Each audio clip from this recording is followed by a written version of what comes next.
siya mapakali at sobra siya mababalisa sa sobrang pagkamis sa inyo gamit lamang ang isang kandila. Hello mga guys, kumusta kayo? Panibagong araw, panibagong video na naman tayo.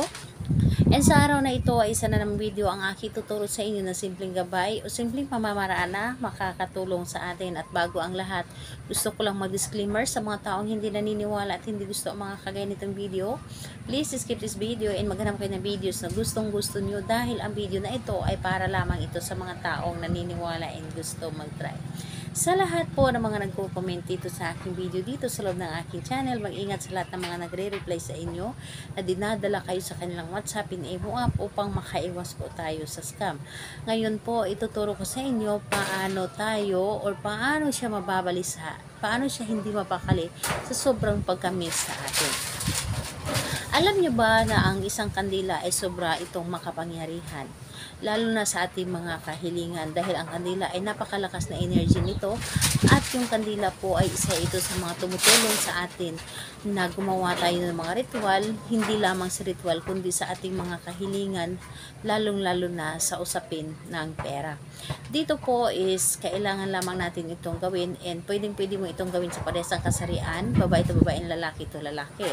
So, ayun po, syempre sa ating babae at lalaki na mag-partner and dito kailangan lamang natin dito ng isang kandila. So, kandila lamang ang ating gagamitin dito at panulat. And syempre, panindi na rin.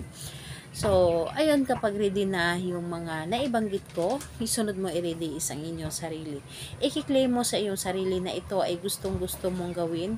Ito ay para sa, ito po ay kailangan na hindi ka magdalawang isip na gumawa ng isang ritual. Dapat po ay buo ang inyong loob sa paggawa nito, buo ang inyong tiwala at paniniwala. Hindi ka dapat nag-anlilangan o nagdalawang isip sa paggawa nito.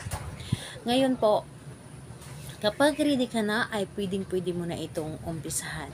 So, dito sa isang kandila, dito sa gilid ng kandila, kumuha ka ng karayom, pin, or ballpen na hindi na ginagamit.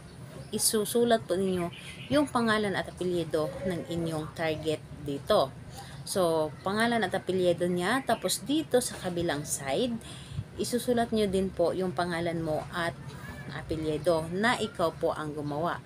And dito sa kabila, isusulat po ninyo ang inyong nais. So, halimbawa na lamang na mababalisa ka sa sobrang pagkamis sa akin. Hindi ka mapakali kung hindi mo ako makakausap, hindi mo ako makikita, hindi mo ako makakasama. Kung kaya lamang pagkasyahin dito sa kandila, yung isusulat ninyo, yun lamang ang isusulat po ninyo. Yung kaya lamang pagkasyahin. Pero kung hindi kaya ang pagkasyahin, huwag yun nang isulat lahat. Basta ang importante, yung nasa puso ninyo kung ano ang gusto ninyong mangyari. So, ayun.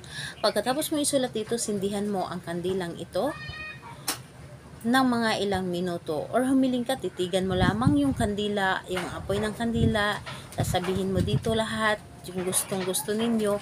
And, ayun po, hindi mo kailangan na ubusin ang kandila, lalo na kapag malaki. Hindi mo kailangan ubusin ang kandila lalo na kapag malaki dahil pwede mo pa itong sindihan muli pagka lipas ng ilang araw dahil gawin natin ito sa araw ng Tuesday and Friday. So, dapat ay sindihan natin ito ang kandila every Tuesday and Friday hanggang sa maubos ang kandila na inyong ginamit kung gaano ito kalaki. So, ayun po, so nasabi ko na Tuesday and Friday natin ito dapat gawin. Ayun po, salamat po sa inyo. Bye bye everyone. God bless us all.